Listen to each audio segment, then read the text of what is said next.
Oke teman-teman, balik lagi dengan saya Fikri Ridho. Seperti biasa, kita akan buat video reaction lagi soal pertandingan antara Timnas Indonesia versus Bulgaria.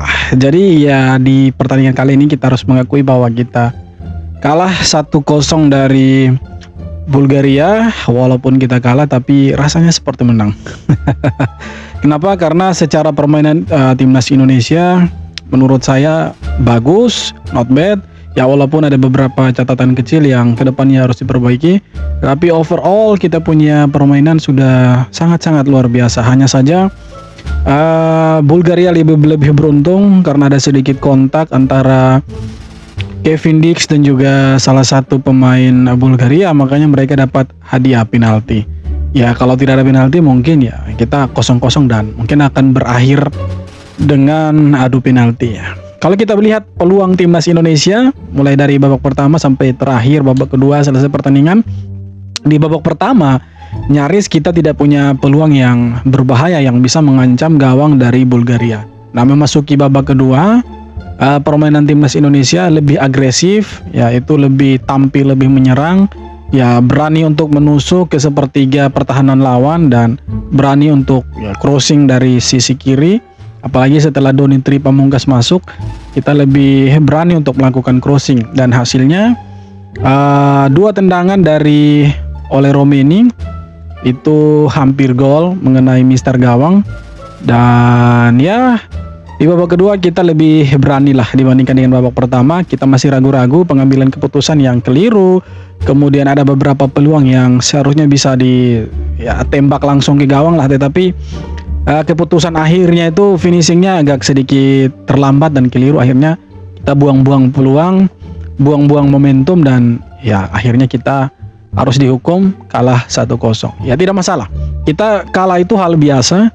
Sebenarnya kalah itu bukan sesuatu hal yang memalukan lah. Malu kecuali kita kalah dari Malaysia atau kalah dari Timor Leste, yang ya secara regional kita punya sentimen-sentimen soal king-kingan lah di Asia Tenggara. Nah, lawan Bulgaria, saya pikir tim Bulgaria ini bukan tim yang lemah. Mereka salah satu tim kuat juga dari Eropa, dan secara rank FIFA mereka ada di atasnya kita lah. Dari rank FIFA saja sudah bisa membuktikan bahwa mereka bukan tim yang kaleng-kaleng, mereka bukan tim yang main-main ya.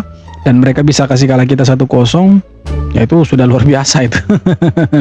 Ya kita kalau lihat starting line up-nya itu, kita turun dengan formasi 3-4-3, di mana di belakangnya itu JC, Rizky Ridho dan juga Justin Hapner, dan di tengah ada Joy Pelupesi, kemudian Calvin Verdong di pot sebagai pemain tengah, dan di sisi kiri dan kanan ada Verdong dan juga Kevin Dix. Sedangkan di depan ada Ragnar, Sananta dan juga Ole Romeni yang di pot sebagai posisi nomor 9. Ya saya pikir semua pemain bermain bagus ya, pemainnya itu maunya menang, tidak mau kalah, tapi hasil akhirnya ya berbicara lain ya.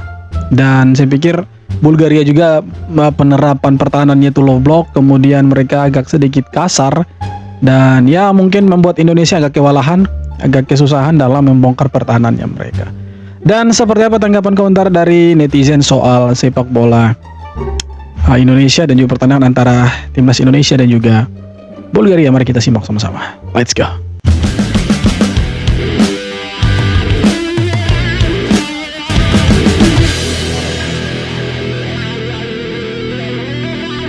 Dari laga versus Bulgaria tadi membuat kita sadar betapa pentingnya peran Tom Haye di lini tengah Timnas Indonesia saat ini. Oke, betul. Setuju atau tidak ada satupun gelandang Timnas Indo yang sekreatif Tom Haye sejauh ini.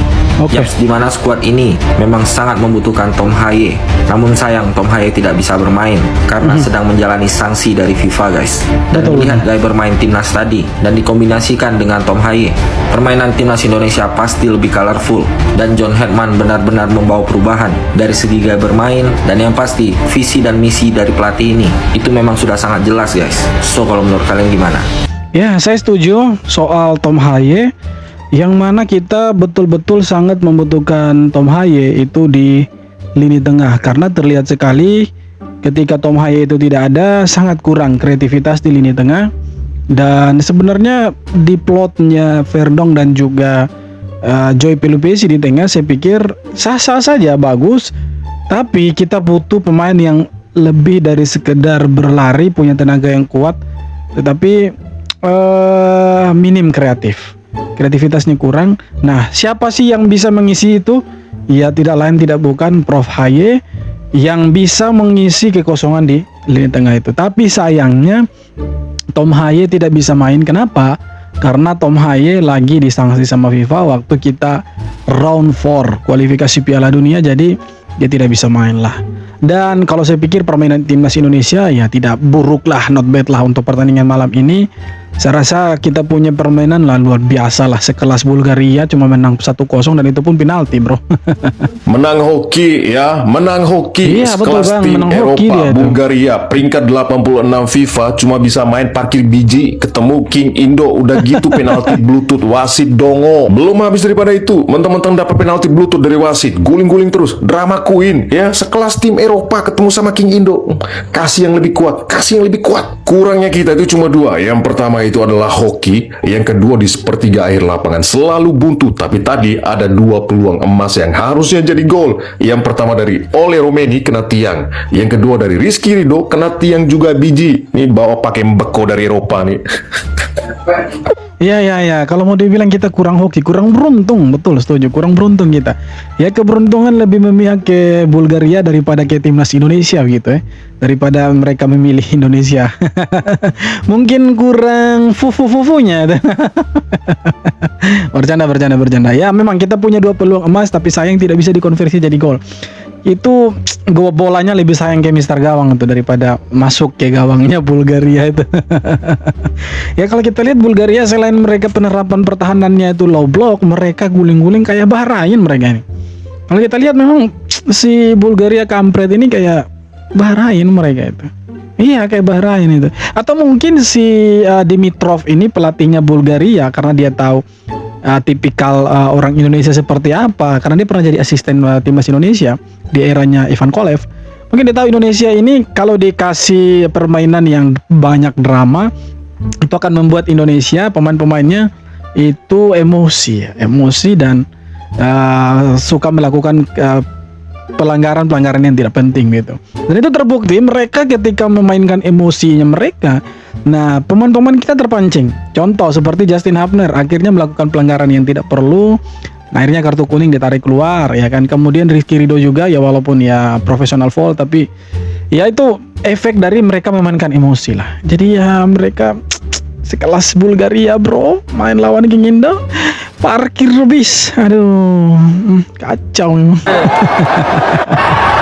Timnas Indonesia sementara tertinggal 0-1 dari Bulgaria di babak pertama. Padahal kalau jujur, permainan kita nggak kalah. Bahkan aliran bola lebih hidup, build up lebih enak dilihat. Tapi ya itu, satu tackle doang dari Kevin Dix jadi penalti dan Marin Petkov langsung eksekusi dengan dingin. Sisanya peluang ada, tapi finishing masih belum oke. Nonton babak kedua final FIFA Series, langsung klik link di bio gua. Yang bikin kesel, lawan juga mainnya kebanyakan drama. Dikit-dikit jatuh, dikit-dikit drama. Mereka pancing Kevin Dix duluan, terus didorong dikit sama Kevin Dix, langsung gulung-gulung. Ya emang sah sih dalam sepak bola. Tapi kalau kita kejebak emosi, bisa makin berantakan. Kira-kira bisa comeback gak ya? Ya untungnya pemain-pemain kita itu sikapnya itu benar mereka bersikap dewasa. Jadi ya emosi-emosi seperti ini sudah terbiasa di Eropa gitu kan. Jadi mereka tidak terlalu terpancing lah itu. Tapi ya sekali lagi yang paling terpenting jangan hujat-hujat pemain, jangan maki-maki lah. Mereka sudah melakukan yang terbaik, bro, masa maki-maki. Kampungan sekali itu. Vietnam kemungkinan akan membantai Malaysia di laga kualifikasi Piala Asia, guys. Oke, Vietnam bantai-bantai ini itu sudah menambah pemain naturalisasi halal lagi ya. Namanya Henrio Araujo da Silva. Dia ini naturalisasi halal ya guys ya. Dan bukan naturalisasi Vietnam haram. benar-benar membantai Bangladesh dengan skor 3-0. Siap-siap ya, dek Malaysia akan menghadapi Vietnam yang lagi marah-marahnya. Kemungkinan Vietnam akan membalas dendam dari laga kemarin. Karena Vietnam dipermalukan Malaysia dengan skor 4-0 ya guys ya. Yang bikin Vietnam kesal itu adalah karena Malaysia memainkan pemain palsu. Tapi laga itu sudah resmi bikin Malaysia kalah WO 3-0. Dan nanti malam kita siap-siap melihat Vietnam Ya kalau sampai Vietnam itu kalah maka ya sudah. sebenarnya kalah atau menang si Vietnam tidak penting karena mereka sudah pasti lolos. Tapi kalau kalah Vietnam malu juga sih sebenarnya. Ya, pelatih baru tapi ceritanya masih sama. Ball possession unggul, permainan luar biasa tapi peluangnya dikit. 2 kali kena tiang, nggak bisa nyetak gol dan ada kesalahan dan kita dihukum penalti. Itu kayaknya dejavu banget, kita udah sering banget ngalamin hal yang kayak gini. Ya, respect setinggi-tingginya untuk Coach John Hartman. Di 2 pertandingan ini menurut gue permainan timnas Indonesia kelihatan karakternya. Kayaknya John Hartman udah tahu mau ngapain. Dan di pertandingan tadi pemain kita luar biasa guys, bermain baik, memaksa tim peringkat 85 dunia parkir bis. Menurut gue itu udah luar biasa. Tapi yang kurang adalah kita kangen banget nih Tom Haye. Nggak ada umpan-umpan terobosan yang cakep dan passing-passing yang mewah dari Tom Haye. Walaupun ya ada Kevin Verdong, ada Ola Romani tadi, ada juga Ivar Jenner, tapi Tom Haye di level yang berbeda. Seandainya ada Tom Haye mungkin hasilnya akan berbeda juga.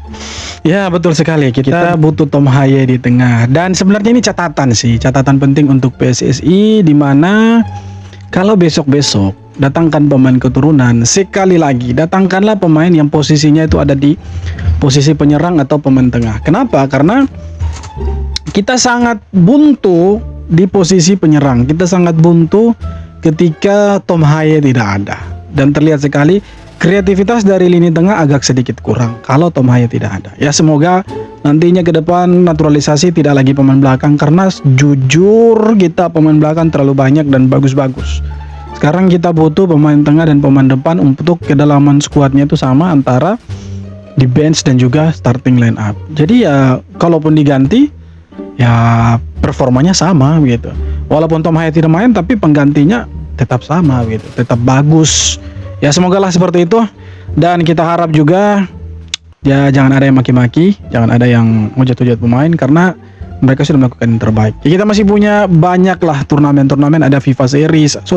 FIFA Series sudah selesai, kita runner up untuk ya di Indonesia. Kemudian ada FIFA Asian Cup dengan yang akan datang nanti ini paling dekat itu ada Piala AFF.